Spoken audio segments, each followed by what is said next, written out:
Call Haloyim La Yahweh Bahashem Yahweh Shah Bahashem Rekah Kodash. Double honors to the apostles and the elders of Great Millstone. Peace, love, and salutations to the hopefully elect. Alright, I want to get into the mark of the beast. And this mark of the beast is being pushed in Sweden and other parts of Europe. And you are not supposed to take the mark of the beast, because you take that mark of the beast, you will be destroyed. And we're going to get into this video, and it's going to give you a little insight on the mark of the beast.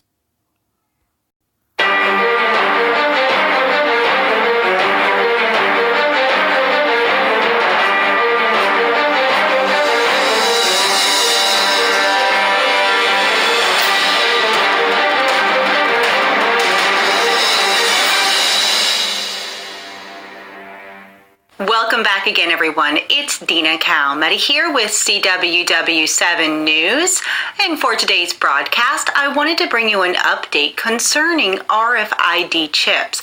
Now, I've brought you these updates before in the past. However, I do feel it's important to keep on top of this technology, considering that there are more and more people that are taking these chips, especially in Sweden. In fact, I'd like to take you to this first report from Fox News. A company called Biohacks has already installed around 4,000 chips in customers, inserted just below the thumb. You can use the implant to open secure doors, pay for tickets, and share emergency information with medical personnel. The chip is about the size of a Tylenol pill, and the procedure, which costs $180, is similar to getting a tetanus shot. Dr. Stewart, the chief medical officer at Biohacks International, told Fox News that the chip implant is a secure way of ensuring that a person's digital identity is linked to their physical identity. It enables access management in a way that protects individuals' self-sovereignty and allows users to control the privacy of their online activity. Another doctor agrees that getting chipped is practical and even advantageous. As far back as 2014, experts have outlined a number of benefits, some medical and some consumer-based. From a medical perspective, in the ER, we have patients come in every day who are confused or comatose, and we cannot get any medical information from them, says Dr. Larry Burchett, a medical expert and author who runs drlarry.com. He goes on to state, if we had access to that info because they have a chip in their skin, that could be life-saving. We implant many things now: insulin pumps, pain pumps, birth control, under the skin. There are risks of infection, but they are low. I don't think those risks are a big deal. However, a number of states, including California and Missouri, have already implemented regulations on chip implants. The technology has come under serious scrutiny, and they are illegal if an employer or medical professional mandates their use. The RFID chips, which work like the ones you might implant surgically into a pet or staple to a FedEx box, are controversial because of the long-term ethical implications. Roger Kay, a consultant at Endpoint Technology Associates, stated that I shudder at the thought of a world like that, where vanity cyborg commerce becomes a game of one-upmanship, a challenge to see who can have the highest percentage cyber by weight or wattage. For disabilities, it may make sense in specific use cases, like handicap door opening. I draw the line well before paying for things, but I don't want an iPhone embedded anywhere in my body. The experts argue that there may be some limited use for medical reasons. A chip that monitors blood pressure or diabetes would be very interesting, says Dr. Burchett. With all of that said, The Hill is asking the question, will brain implants be used for healing or for control? The Defense Advanced Research Projects Agency is an agency of the United States Department of Defense, responsible for the development of emerging technologies for use by the military. In 2016, DARPA unveiled a big advance in the area of utilizing brain implants to control a robotic arm. This was a big day for medicine. Microelectrodes were implanted in the brain in a patient with a spinal cord injury. Touch sensations were generated, and it was And see, that's what Esau want to do. Esau want to be like the Most High. He want to be able to control. He want to have full control over your body. He want to be able to know what you're thinking. He want to be able to know where you at all times. and you are not supposed to take this mark of the beast, because that means you giving Esau total control, and you're gonna become a slave to the system, a slave to his Internet of Things. All right, but we're gonna get back into this video.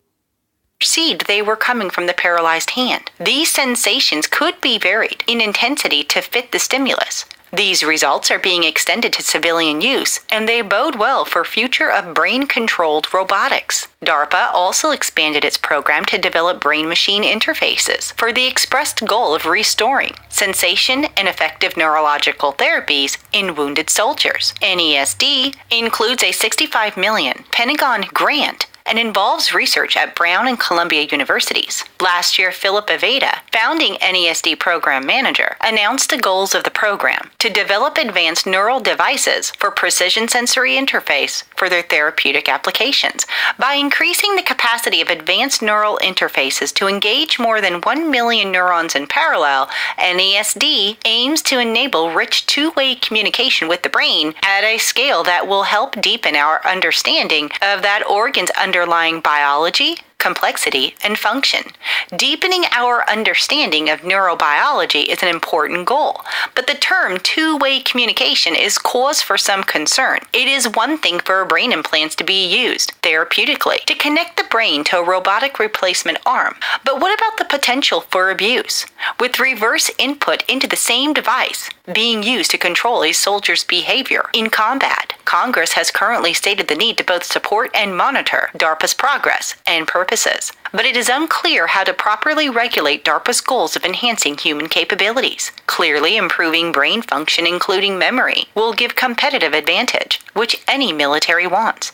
But will the day come soon when all members of the military are given implants to enhance function, which can be used for monitoring and stimulation? Where will the needs of the military end and the rights of the individual soldier resume? Another concern reported by Verdict is if a brain implant can be hacked. Will our memories be safe? Scientists expect to be able to electronically record the brain signals that make memories within the next 5 years, and cybercriminals could use that technology to hack your brain. Brain implants, known as implantable pulse generators, are already used to treat brain disorders such as Parkinson's disease and depression. They use electrical signals to stimulate or block nerve impulses in the body. The latest versions of these devices come with management software for both patients and doctors to access on a smartphone or tablet via Bluetooth. Research by cybersecurity company Kaspersky Lab and the University of Oxford Functional Neurosurgery Group explored vulnerabilities in these implanted devices and found a number of potential risks, such as an unencrypted data transfer between the implant, software, and network. The Russian company warns that in serious cases, this type of brain hacking could be used to inflict pain or paralyzation, as well as the theft of personal data. Kaspersky researchers also note that these devices have weak password security, with physicians needing access to the password in case of an emergency. It goes on further to report that commenting on the results of the investigation, Dmitry Golov, junior security researcher for the lab, stated that current vulnerabilities matter because of the technology that exists today is the foundation for what will exist in the future. He added that healthcare and cybersecurity professionals, as well as device manufacturers, need to work together to mitigate potential vulnerabilities, both the ones we see today and the ones that will emerge in the coming years. I believe we're going to see more and more people take this microchip in the near future, whether it be for health concerns or just the convenience of it. We are definitely being conditioned for it. And with that said, will this type of technology eventually become mandatory? The Bible tells us that one day in the future a man will arise on the world stage. He will confirm a peace covenant with Israel and others for 7 years. He will say he is for peace and will perform many miracles. In fact, many will be deceived, and many will believe that he is the long-awaited Messiah. The Bible calls him the Antichrist. And this man will and we know that there's not just one man. There are many antichrists, and that's the so-called elites, and they're gonna push this microchip to so they can keep up with everybody on the planet. So we are not supposed to take this microchip. So with that being said, I hope you was edified. Shalom.